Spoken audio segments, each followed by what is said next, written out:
기린이 태어나는 장면을 책에서 본 적이 있는데 상황은 이와 같습니다. 동물 가운데 가장 긴 롱다리를 지닌 이 기린이 아이를 낳을 때 서서 아이를 낳습니다. 그러다 보니까 새끼 기린은 태어나자마자 온몸이 수직으로 떨어져서 내동댕이 쳐지게 됩니다. 그가 처음 만난 세상은 고통이었습니다. 새끼 기린은 그 땅바닥에 누워서 멍하니 있는데 바로 그 순간에 어미 기린이 새끼 기린을 발로 힘껏 내리칩니다. 하늘에서 떨어진 것도 고통스러운데 그 기린의 뒷다리에 맞았으니까 얼마나 아프겠어요? 머리가 어리둥절한데 다시 한번 걷어차기 시작하는 거예요. 그러자 기린은 살기 위해서 일어서기 시작합니다. 다리를 바둥바둥거리면서 일어나기 시작하는데 그때 다시 한번 엉덩이를 세차게 걷어찬답니다. 그러자 새끼는 더 이상 맞기 싫어서 벌떡 일어나서 뛰기 시작합니다. 그 순간에 새끼 기린이 그를 찾아가 안아주고 핥아줘요. 아이는 이 세상을 이해할 수 없을 것입니다. 내가 왜 태어나자마자 떨어졌는지, 왜 발로 걷어차였는지 알지 못하지만 어미는 알고 있는 것입니다. 그 순간에 빨리 기린이 일어서지 않는다면 그들을 노려보고 있는 하이에나와 사자의 먹잇감이 되기 때문에 어머니는 빨리 달리는 법을 가르쳐주기 위해서 그에게 고통을 주었던 것입니다. 자녀가 이해할 때까지 기다린다면 그 아이는 하이에나의 먹잇감이 될 수 있기 때문에 그렇습니다. 그래서 선 조치 후 이해를 시키는 것입니다. 하나님 역시 우리를 그렇게 다루실 때가 있으세요. 너무나 급하고 위험한 순간에 이해를 다 따지다가는 위기를 당할 수 있기 때문에 선 조치 후 이해를 경험할 때가 많이 있습니다. 살면서 느끼는 것이지만 늘 고백할 수밖에 없는 것은 우리가 아는 것은 제한적이라는 것입니다. 우리는 다 알 수 없습니다. 모르는 것이 더 많습니다.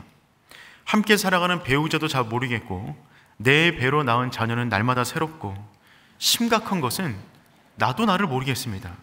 그러니까 우리가 나도 나를 모르는데 어떻게 외부 세계를 다 이해할 수 있단 말입니까? 이해할 수 없으니까 이 세상이, 내 인생이 내 생각대로 되지 않는 듯한 느낌을 많이 경험합니다. 그래서 유명한 만화책 빨간머리 앤, 거기 보니까 이런 대사가 있어요. 생각대로 되지 않는 건 정말 좋은 일이야. 생각지도 못한 일이 일어나니까. 자기 생각대로 인생이 풀려지지 않는다는 것은 생각지도 못한 일이 일어나기 때문에 좋다는 겁니다. 하나님을 믿지 않는 사람들도 이와 같은 문장을 만들어서 스스로 힘을 내어 살아가려고 하는 세상입니다. 그런데 여러분, 우리는 누구입니까? 우리는 그리스도인들입니다. 그리스도인들은 어떤 사람들이냐면 자기 생각과 자기 뜻을 가지고 자기 인생을 살아가는 것이 아니라 하나님께서 이끄시는 인생을 살아간다고 결단하는 사람들인 것입니다. 그렇기 때문에 우리 인생 가운데는 반드시 생각지도 못한 일들이 벌어질 것입니다.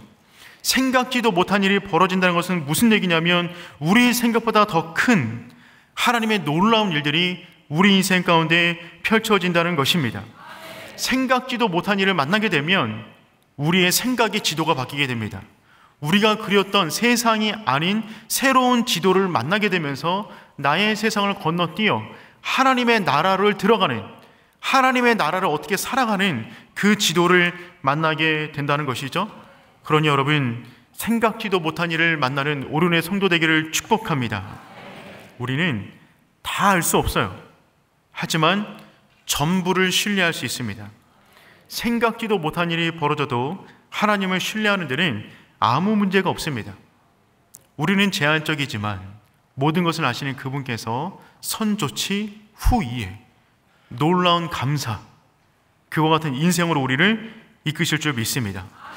오늘 본문의 말씀을 통해서 다 알 수 없지만 전부를 신뢰했던 초대교회의 모습을 살펴보길 원합니다.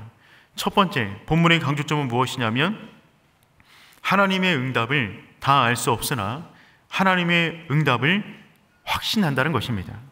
하나님의 응답을 다 알 수 없으나 하나님의 응답을 확신합니다. 12절 말씀 읽어보겠습니다. 깨닫고 마가라는 요한의 어머니 마리아의 집에 가니 여러 사람이 거기에 모여 기도하고 있더라. 아멘. 지난번에 살펴본 것처럼 초대교회는 헤롯의 공격에 기도로 반격하였어요.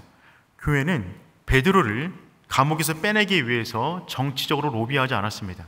그를 몰래 빼내기 위해서 군사들에게 뒷돈을 주고 빼내려 하지도 않았어요. 암살단을 조직하여서 테러를 저지르지도 않았습니다.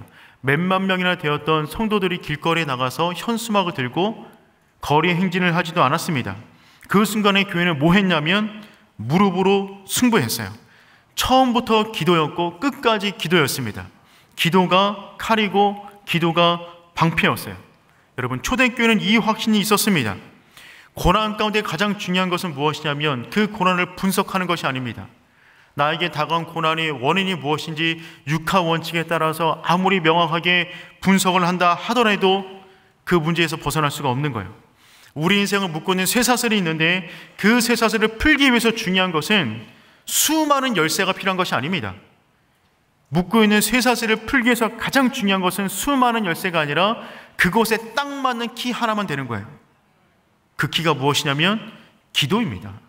성도는 기도로 막힌 모든 문을 열겠다, 그런 믿음을 가지고 살아가는 성도가 되는 것이죠. 그리고 여러분, 우리 가운데 이 확신이 있었으면 좋겠어요. 우리에게는 그 열쇠가 있습니다. 우리의 삶에도 고난은 있습니다. 고난을 당하지 않는 사람이 누가 있습니까? 고난만큼 사람을 차별하지 않는 것도 없어요. 모든 사람에게 고난은 다가옵니다. 요즘 같은 우기에 우산을 아무리 써도 모든 사람이 비를 맞듯이, 햇빛이 내리쬐면 모든 사람에게 햇빛이 내리듯이 고난은 모든 사람에게 내리게 되어 있습니다. 그렇다면 안 믿는 사람이라 믿는 사람이라 전부 다 고난을 당한다면, 그리고 그 고난의 차이가 없다면 우리는 왜 예수를 믿는 것입니까? 고난을 당하는 부분에 있어서 동일하게 고난을 경험한다면 믿는 사람과 안 믿는 사람의 차이는 어디에 있습니까? 믿는 사람과 안 믿는 사람의 차이는 고난을 당하냐 마냐에 있는 것이 아니라 그 고난이 다가왔을 때 반응하는 반응이 다릅니다. 반응이 다르면 결과값이 달라지게 되어 있습니다. 우리는 어떻게 반응하는 사람들이냐면 기도로 반응하는 것입니다. 예수님께서 말씀하셨듯이 교회는 기도하는 집이에요. 그래서 여러분, 교회는 모든 일에 대해서 기도로 반응합니다. 교회는 말이 많은 곳이 아니라 기도가 많은 곳이어야만 합니다. 모일 때마다 말씀을 줄이시고 기도를 풍성하게 하셔야 됩니다. 우리는 믿는 것이죠. 10년치 고민이 10분 만에 기도로 해결될 수 있습니다. 고민을 10년 동안 한다고 문제가 해결되는 것이 아니라는 것이죠. 교회 안에 성도 간의 진정한 교제는 함께 기도할 때 일어나요. 여러분, 교회를 10년 다녔다고 해서 모든 분들과 10년치 우정이 쌓이는 건 아닙니다. 10분을 기도하면 10년 이상의 우정을 쌓을 수가 있어요. 그러니 기독교인들의 능력은 기도에서 나오는 것이고 교제의 깊이 역시 기도에서 나오는 것입니다. 지난 주일 예배를 마치고 마음 편하게 커피 한잔 하기 위해서 하남으로 이동했습니다.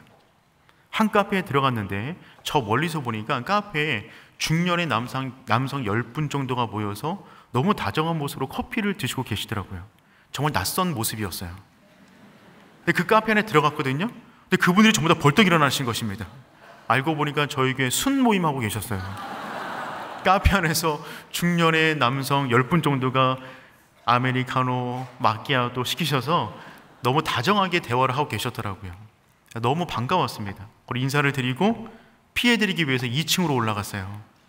2층에 올라갔더니 저희 교회 교구 간사님과 또 한 집사님 부부께서 너무 다정하고 아름다운 모습으로 대화를 나누고 계셨어요.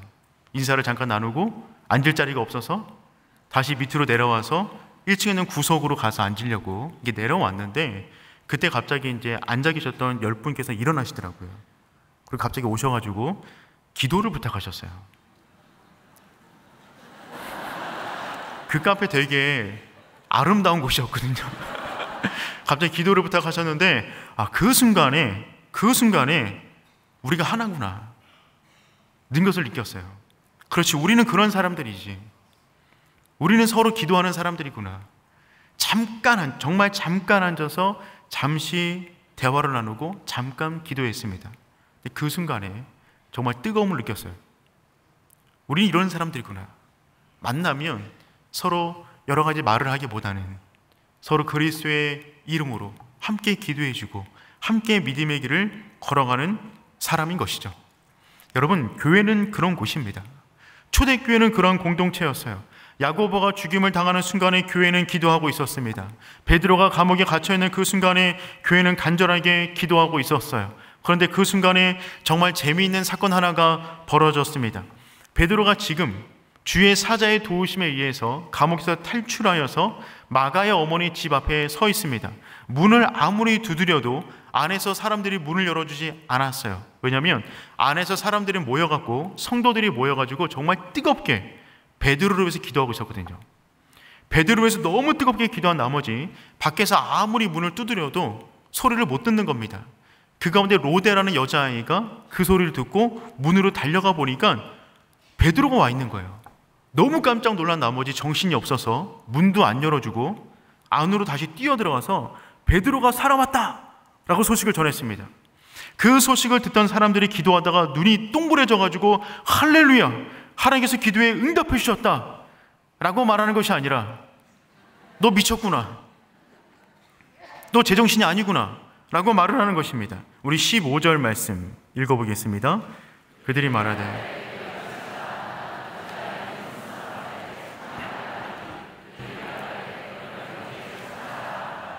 안에 있는 사람들은 로데를 보고 너 미쳤다 라고 지금 말을 하는 것입니다. 로데가 계속해서 진짜야 진짜야 베드로가 왔어 라고 말하니까 뭐라고 말했어요? 그러면 그의 천사다. 베드로가 계속 문을 두드리자 사람들은 귀를 의심했고 문을 열어주었는데 정말 베드로가 들어오는 것입니다. 너무나 깜짝 놀랐어요. 안에 있는 모든 사람들이 전부 다 뒤로 자빠질 만큼 깜짝 놀랐습니다. 여기서 궁금한 것은 이것입니다. 그들은 도대체 무슨 기도를 하고 있었는가? 그들은 지금 베드로를 위해서 정말 뜨겁게 모여서 기도하고 있었고 밖에서 문을 두드려도 그 소리를 못 들을 만큼 정말 간절히 기도하고 있었는데 그들은 도대체 무슨 기도를 안에서 그렇게 뜨겁게 하고 있었는가? 이 부분에 대해서 여러 가지 많은 해석이 있습니다. 가장 많은 해석은 이런 거예요. 예루살렘 교회가 정말 베드로를 위해서 뜨겁게 간절히 하나 되어 기도하였습니다. 그런데 뜨거움은 있었지만 믿음은 부족했던 것이죠. 그래서 로데라는 여자아이가 정말 베드로가 왔습니다 라고 말을 하자 그러면 그의 천사일 거야 라고 말을 했는데 그의 천사다라는 말은 어떤 의미냐면 당시 유대 문화 가운데 누군가가 죽게 되면 그의 소식을 천사들이 알려줬답니다. 그래서 그러면 베드로가 죽었구나, 그의 천사야 라고 말을 했다는 것이죠. 그러니 예루살렘 교회는 기도에 뜨거움은 있었지만 자신들이 기도한 것도 온전히 믿지 못했다는 것입니다. 그러한 믿음으로는 기도 응답을 누릴 수가 없으니 기도할 때는 정말 분명한 믿음 갖고 기도해야 됩니다 라고 말하는 것이 일반적인 이 부분에 대한 해석이에요. 그런데 말입니다. 그럴 수도 있습니다.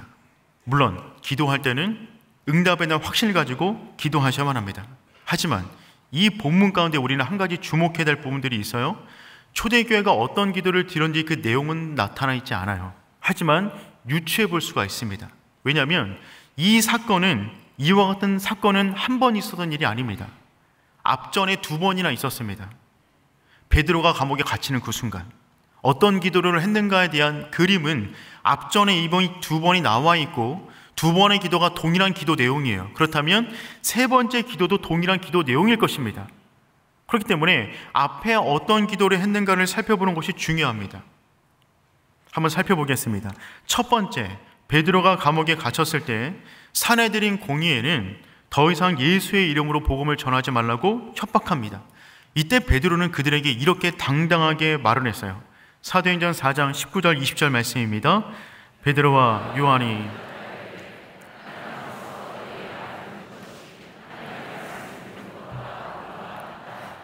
우리는 보고 들은 것을 말하지 아니할 수 없다 하니. 아멘. 여러분, 베드로는 분명하게 말하고 있죠. 하나님의 말씀을 듣는 것보다 옳은가 판단하라. 우리는 보고 들은 것을 말하지 아니할 수 없다. 여러분, 지금 베드로는 살기를 바라는 사람의 모습이 아니에요. 그렇다고 죽기를 바라는 사람의 모습도 아닙니다. 베드로의 모습은 죽음을 초월한 사람의 모습이에요. 상관이 없다는 거예요. 자신의 인생을 주관하는 분이 그들이 아니기 때문에 그들 앞에 당당히 서 있는 것입니다. 그런데 그 순간에 놀랍게 이들이 순순히 베드로를 풀어주었어요. 그리고 나오자 베드로는 나가자마자 다시금 이 교회 공동체를 찾아갑니다. 그리고 함께 모여서 기도하기 시작해요. 4장 29절에서 31절까지 같이 읽겠습니다. 주여, 이제도 그들의 위협함을 굽어보시옵고 또 종들로 하여금 담대히 하나님의 말씀을 전하게 하여 주시옵소서. 손을 내밀어 병을 낫게 하옵시고 표적과 기사가 거룩한 종 예수의 이름으로 이루어지게 하옵소서 하더라. 빌기를 다하며 모인 곳이 진동하더니 무리가 다 성령이 충만하여 담대히 하나님의 말씀을 전하니. 아멘. 여러분, 이들의 기도의 내용을 보세요. 믿음이 없는 사람들의 기도 내용인가요? 지금 고난을 피하게 해달라고 기도하고 있는 것입니까? 무조건 살려달라고 지금 간구하고 있나요? 그렇지가 않아요. 이들의 기도는 세 가지 주제인데, 첫 번째는 박해자들의 위협을 굽어보시옵소서. 우리는 지금 복음 위에 살겠습니다. 근데 하나님께서 우리를 보고 계십니다. 그것으로 만족한 거예요. 그냥 보시옵소서. 두 번째, 그 가운데 하나님의 말씀을 담대히 전하게 하여 주시옵소서. 우리는 끊임없이 복음을 전하겠습니다. 세 번째, 예수 이름으로 병자가 낫고 표적과 기사가 나타나게 하소서. 이 기도 가운데 자신들을 위한 기도가 있나요? 살려달라는 기도가 있나요? 그런 기도는 없어요. 이들의 기도는 온통 사명 완수에 있습니다. 끝까지 복음 들고 믿음의 사람으로 걸어가게 하여 주시옵소서. 지금 그 간구를 하고 있는 것이죠. 두 번째, 베드로가 감옥에 갇혔을 때도 동일한 반응을 보입니다. 공의회는 예수의 이름으로 더 이상 복음을 전하지 말라고 협박을 하기 시작합니다. 이때 베드로는 동일한 말을 해요. 사도행전 5장 29절 말씀 읽어보겠습니다. 베드로와 사도리 하나님께 순종하는 것이 마땅하다. 아멘. 사람보다 하나님께 순종하는 것이 마땅하다. 여러분, 이 일을 인하여서 베드로는 40에 하나 가만, 즉 39대 채찍질을 당했습니다. 채찍 끝에는 뼈 조각 아니면 쇠 조각이 달려 있어요. 한번 맞으면 채찍이 나갈 때 살점을 뜯고 나가는 것입니다. 그럼에도 불구하고 이들은 굴하지 않았어요. 하나님께 순종하는 것이 마땅하다고 믿었기 때문에 그렇습니다. 채찍에 맞고 피를 철철 흘리면서 어디로 가냐면 또 교회 공동체를 찾아갑니다. 그때 이들은 이처럼 행동했어요. 사도행전 5장 41절 42절 말씀 읽어보겠습니다. 사도들은 그 이름을 위하여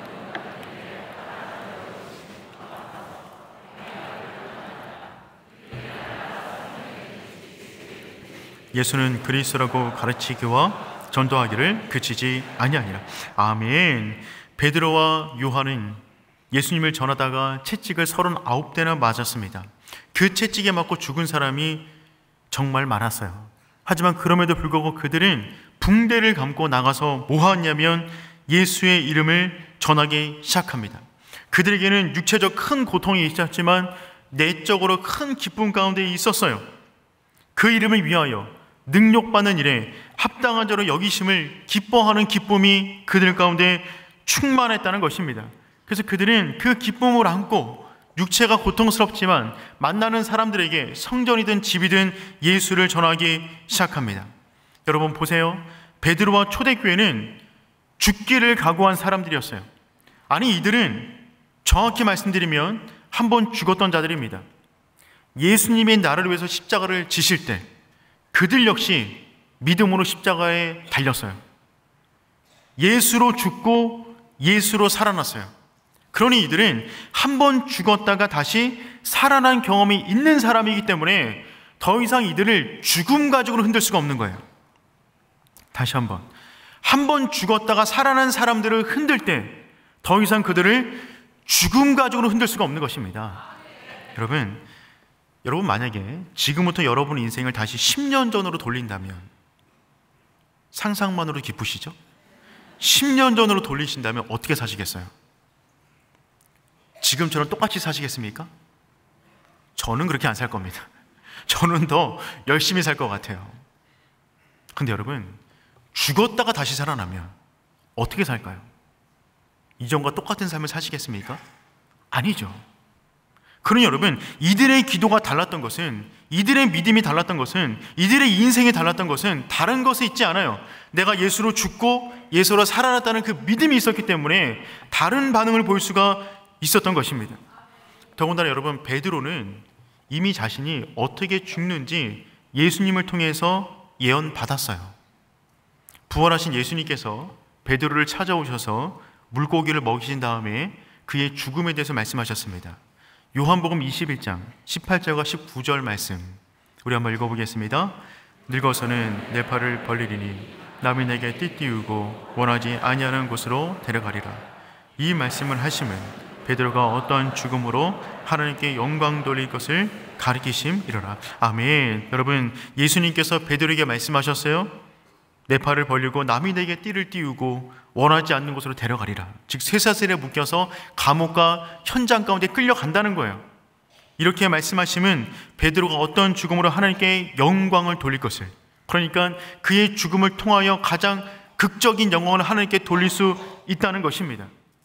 베드로는 이 사실을 알고 있었어요. 날마다 그래서 내가 어떻게 죽는지를 알고 있었기 때문에 그는 담대할 수가 있었던 것입니다. 그는 총 3번 남이 그의 몸에 띠를 띄우고 쇠사슬을 엮어서 끌고 왔습니다. 첫 번째 감옥에 들어갈 때 그는 아마 이런 생각이 있었을 거예요. 아, 예수님께서 말씀하신 그날이 오늘이구나. 오늘이 그 영광스러운 날이구나. 내가 이 죽음을 통하여서 하나님께 영광을 돌릴 거라고 말씀하셨는데 그 영광을 돌릴 날이 바로 오늘이구나. 그런데 너무나 아무렇지도 않게 나오게 되었어요. 나가서 복음을 또 전합니다. 두 번째 다시 한번 띠를 띄워서 끌려서 감옥 안에 들어왔어요. 이때도 생각했겠죠? 아, 오늘이 그날이구나. 지난번에는 은혜로 살아남았는데 오늘은 그날이 될 수 있겠구나. 그런데 갑자기 매 39대 맞고 다시 밖으로 나왔습니다. 그 안에는 내가 주의 이름을 위하여 고난받는 자로 여기심으로 인한 큰 기쁨이 그 안에 충만했어요.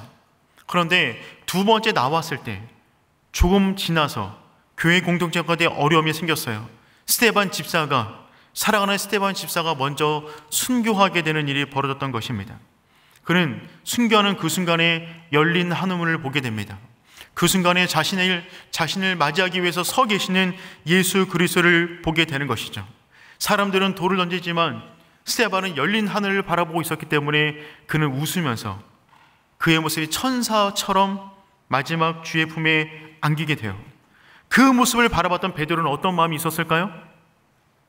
아, 저 자리가 내 자리였어야 되는데, 내가 먼저 순교했어야 되는데, 나의 인생 역시 스데반처럼 저렇게 천사의 얼굴을 하고 주를 바라보며 하나님께 영광 돌렸으면 좋겠다라는 마음을 갖지 않았을까요?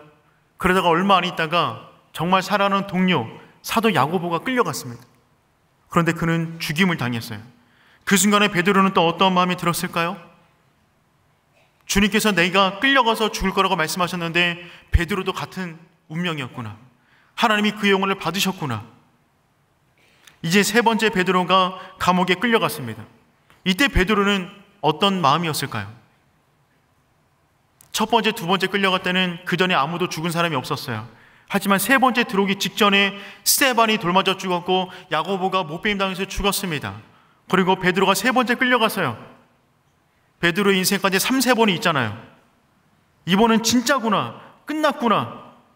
그의 영혼까지 큰 평안이 왔어요. 그래서 그냥 잠들어 버렸어요.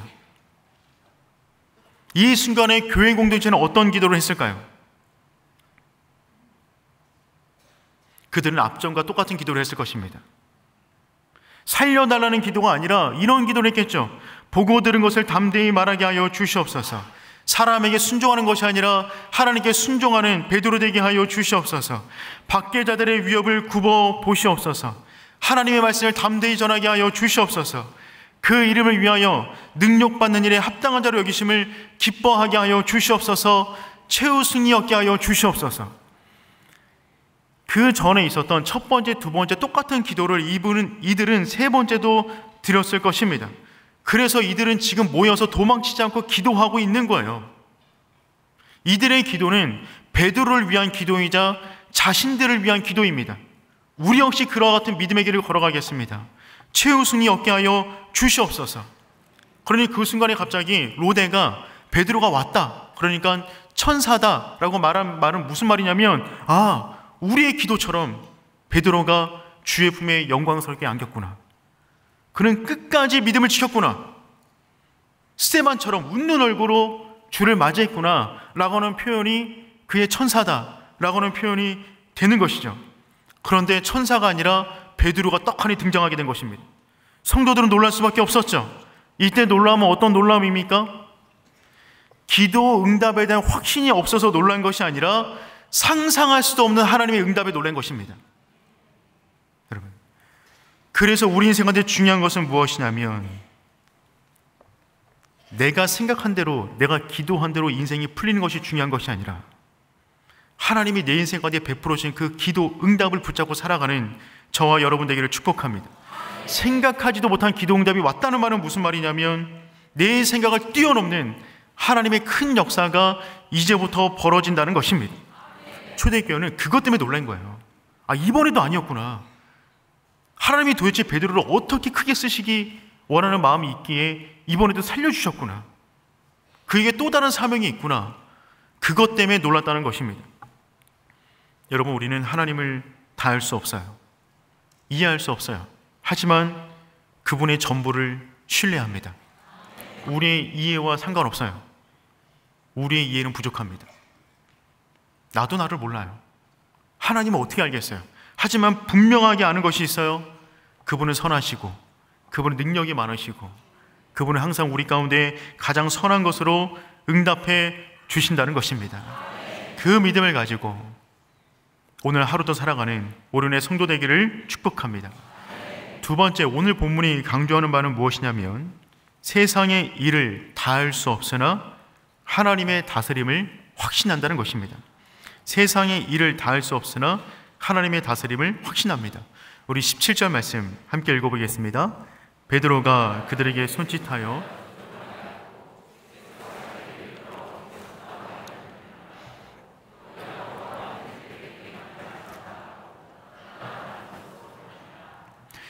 베드로는 사람들이 너무 놀래자 베드로가 더 놀랐어요. 그리고 말립니다. 조용히 좀 하라고. 조용히 좀 하라고. 쉬. 지금 자기가 몰래 탈출했는데 이 소리가 밖에 나가면 군사들이 오게 되면 그 안에 있는 모든 사람 역시 위험해지는 것입니다. 그래서 조용히 하라고. 조용히 하라고. 그들을 침착시킨 다음에 어떤 일이 있었는가를 말해주기 시작했어요. 내가 감옥 안에 갇혔는데 깊이 잠들었다. 성도들이 놀랐겠죠. 대단하다. 그 순간 어떻게 잘 수가 있냐. 근데 보니까 갑자기 주의 사자가 내 옆구리를 쳤다. 쇠사들이 풀어졌다. 나도 이해가 안 되는데 옥문이 열렸다. 군사들이 다 없어졌다. 갑자기 나와보니까 거리였다. 그리고 이 집에 와보니까 너희들이 기도하고 있었다. 그 순간에 성도들은 무엇을 느꼈을까요? 소름 돋았을 거예요. 그 순간에 그들은 기도하고 있었거든요. 그 기도가 주의 사자가 찾아가서 그를 구출해 준 것으로 응답되었구나. 그러자 베드로는 자신의 인생 가운데 벌어졌던 이 사건을 야고보에게 전달해 달라라고 말을 합니다. 근데 여기서 말하는 야고보는 누구냐면 조금 전에 죽었던 야고보를 말하는 것이 아니라 예수님의 동생 야고보를 말하는 것입니다. 즉, 그러니까 지금 이 상황 가운데 예루살렘 교회 가운데 중요한 지도자로 야고보가 서 있었다는 얘기입니다. 그리고 베드로는 이 이야기를 야고보에게 전해 주십시오 라고 말을 한 다음에 황급히 나가버립니다. 그 이후에 베드로가 어디로 갔는지 모릅니다. 성도들은 당황스러웠을 거예요. 베드로가 사라졌다. 어디로 간지 모르는 것입니다. 그런데 모르는 것은 그들만 모르는 것이 아니라 로마 군사 역시 어리둥절했습니다. 날이 밝았어요. 베드로를 처형해야 됩니다. 근데 보니까 베드로가 사라졌어요. 군사들이 놀랐겠죠? 본인들이 분명 지키고 있었는데 베드로가 눈 깜짝할 사이에 사라져 버린 것입니다. 헤롯이 화가 났어요. 군사들이 신문하기 시작합니다. 너희들이 혹시 뇌물을 먹고 그들을 빼준 것이 아닌가 의심했던 것 같아요. 그들을 신문해요. 그런데 그들이 할 얘기가 없는 거죠. 그러니까 헤롯이 어떻게 하냐면 홧김에 그들을 지키고 있었던 18명 전부를 죽여버립니다. 19절 말씀 읽어보겠습니다. 헤롯이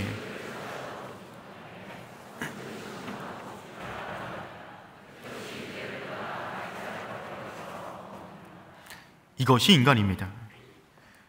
자신이 모든 것을 다 할 수 있다고 생각했던 헤롯, 그는 베드로를 막을 수가 없었어요. 그러자 궁금증, 의심이 폭발하여 결국 애꿎은 군사들만 죽였던 것입니다. 화가 났는지 그 지역을 떠나서 가이사라로 갑니다. 이 가이사라가 헤롯이 또한 통치했던 지역인데 이곳에서 한 가지 일이 벌어집니다. 20절 말씀 읽어보겠습니다. 헤롯이 드로와 시돈 사람들 대단히 노여하니 그들의 지방이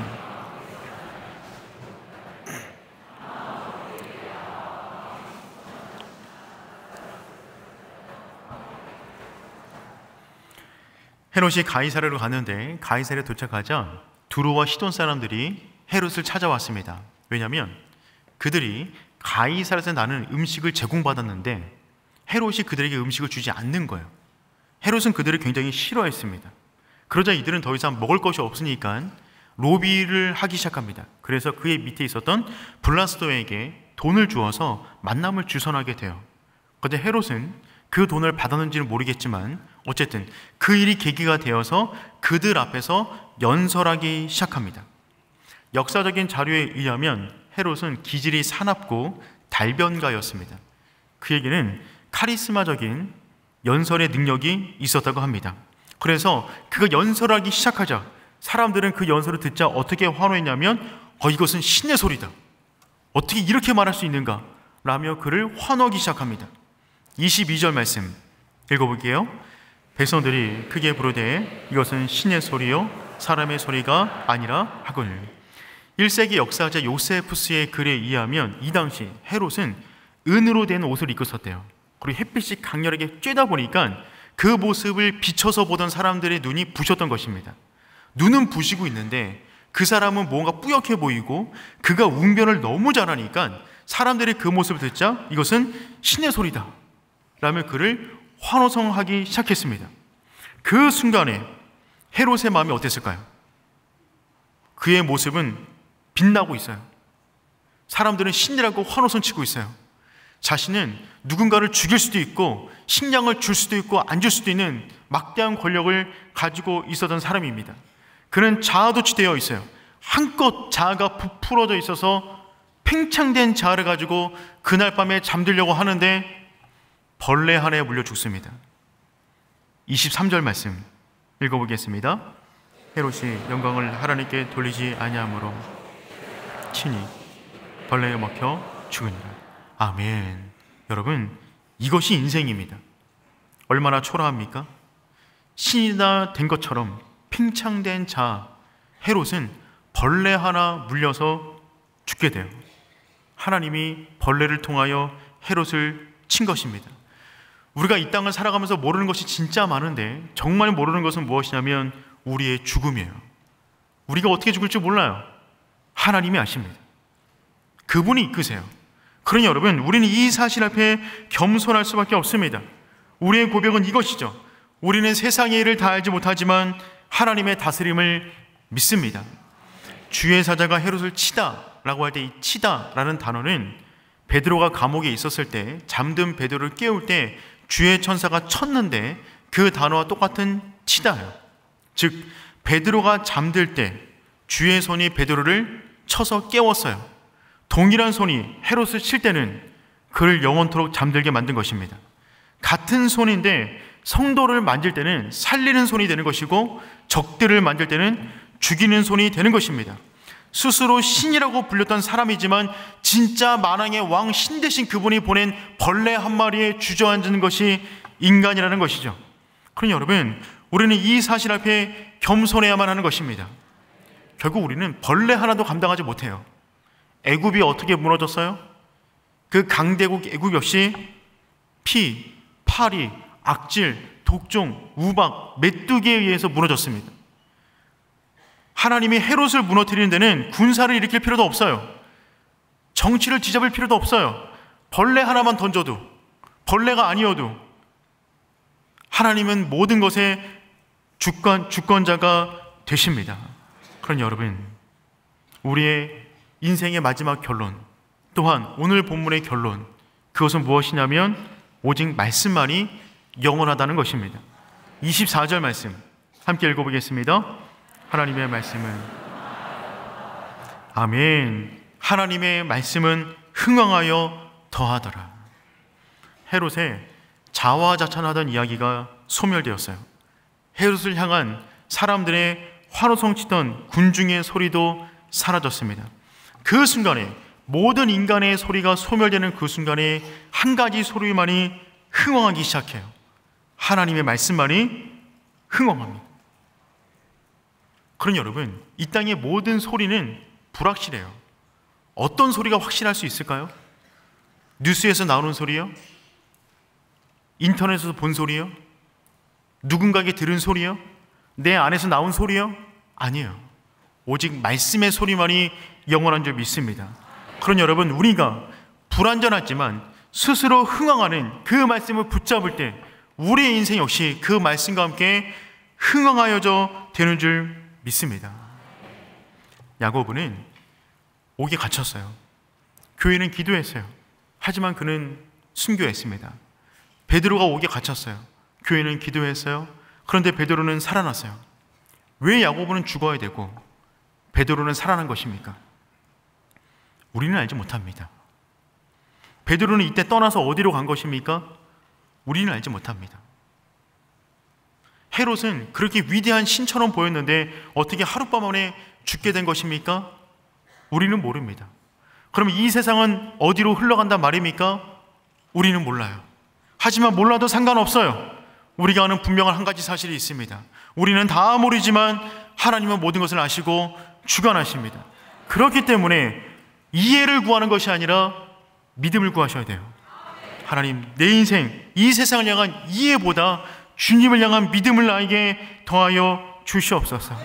그 믿음이 있을 때 우리 역시 그 하나님의 다스림 속에서 평안한 인생을 살아가게 되는 줄 믿습니다.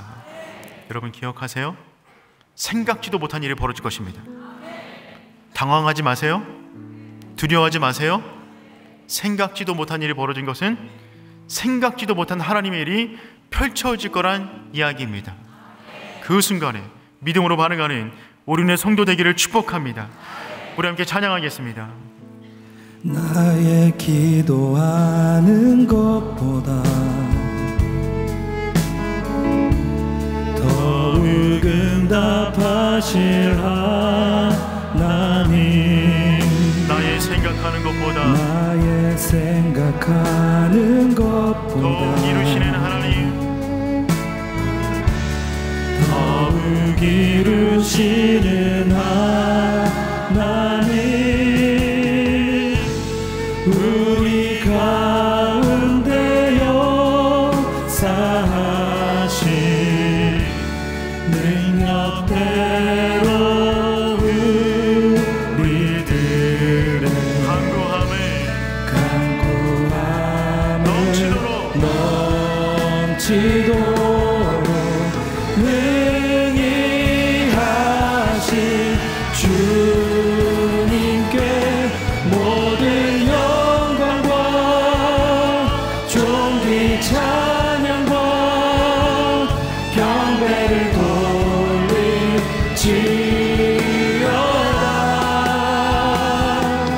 모든 영광과 존귀 찬양과 경배를 돌릴지어다.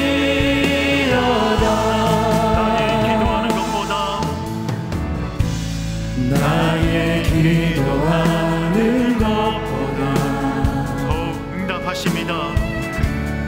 더욱 응답하신 하나님, 나의 생각하는 것보다 더욱 이루십니다. 더욱 이루시는 하나님, 우리 가운데 역사하신 능력대로 우리들의 간구함을 넘치도록 능히 하신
사랑하는 우리 교회 성도 여러분, 하나님은 언제나 우리가 기도하는 것보다 더 크게 응답하십니다.